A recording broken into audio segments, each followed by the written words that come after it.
नमस्कार दोस्तों, स्वागत है आपका। तो इस वीडियो में हम बात करने वाले हैं विराट कोहली पर खड़े हुए कुछ अहम सवालों के बारे में, जो कि काफ़ी इंपॉर्टेंट है।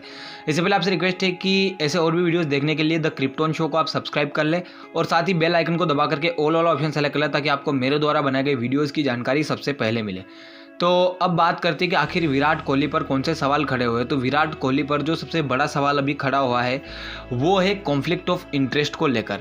और बात करेंगे आगे वीडियो में कि आखिर कॉन्फ्लिक्ट ऑफ इंटरेस्ट होती क्या चीज़ है और इसकी वजह से विराट कोहली पर क्या मुसीबत आ सकती है।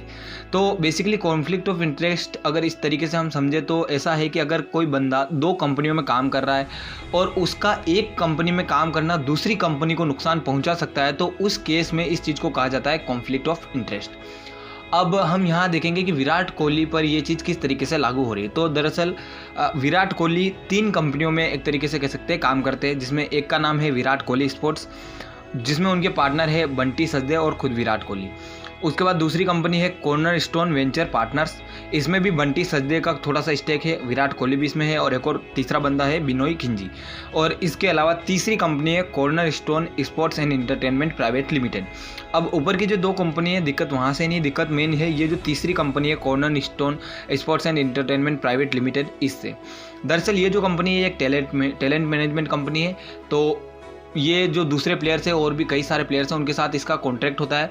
और अगर उन प्लेयर्स के साथ कोई भी दूसरी कंपनी, मान लो कि कोका कोला की कोई कंपनी है, वो किसी प्लेयर के साथ ऐड करना चाहती है, तो उस केस में अगर वो प्लेयर इस कंपनी के साथ कॉन्ट्रैक्ट किया हुआ है, तो उस केस में उस ब्रांड को इस कंपनी से कॉन्ट्रैक्ट करना पड़ेगा और ये कंपनी उस प्लेयर से कॉन्ट्रैक्ट करके फिर इनका ऐड करवाएगी।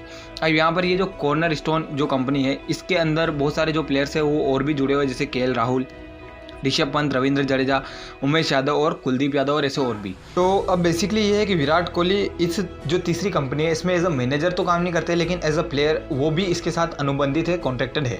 तो अब यहाँ पर विराट कोहली ऊपर की 2 कंपनियों में काम करते हैं और उन कंपनियों में उनके जो पार्टनर है, जैसे कि बंटी सचदेव और बिनोय खिंजी, वो इस तीसरी कंपनी के भी मैनेजर है। तो यहाँ पर अब क्वेश्चन उत्पन्न ये हो रहा है कि क्या विराट कोहली जो तीसरी कंपनी में जो प्लेयर्स अनुबंधित है, क्या उनके सिलेक्शन में कोई इंपॉर्टेंट रोल प्ले कर सकते हैं या उनको थोड़ा सा एडवांटेज दे सकते हैं टीम सिलेक्शन में। अब यहाँ पर एक क्वेश्चन ये भी कहेंगे विराट कोहली के फैंस, या फिर मैं खुद भी उनका फ़ैन हूँ, तो कि विराट कोहली ऐसा काम नहीं करेंगे। तो बात यह है कि इस चीज़ पर क्वेश्चन नहीं है कि विराट कोहली ऐसा काम करेंगे या नहीं।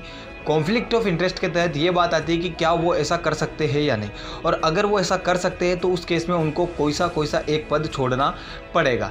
तो यही मेन जो दिक्कत है वो आ रही। अब यहाँ पर बात करें तो ये जो मुद्दा उठाया है वो उठाया है संजीव गुप्ता ने, और इससे पहले भी संजीव गुप्ता, सचिन तेंदुलकर, कपिल देव और इन पर भी ऐसे ही मुद्दे उठा चुके हैं, जिनमें कॉन्फ्लिक्ट ऑफ इंटरेस्ट की जो सिचुएशन है वो बन रही थी।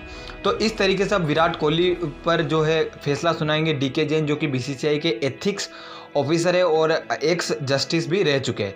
तो अगर वो इनको गिल्टी फाउंड करते हैं इस चीज़ में, तो उसके बाद विराट कोहली को अपनी किसी इन तीनों कंपनियों में से कोई डिसीजन लेना पड़ेगा, इनमें से किसी को छोड़ना पड़ेगा। तो ये था इस पूरी घटना के बारे में रिव्यू। आपको कैसा लगा कमेंट बॉक्स में जरूर बताइएगा। इसी के साथ आपसे हम विदा लेते हैं। जय हिंद, जय भारत।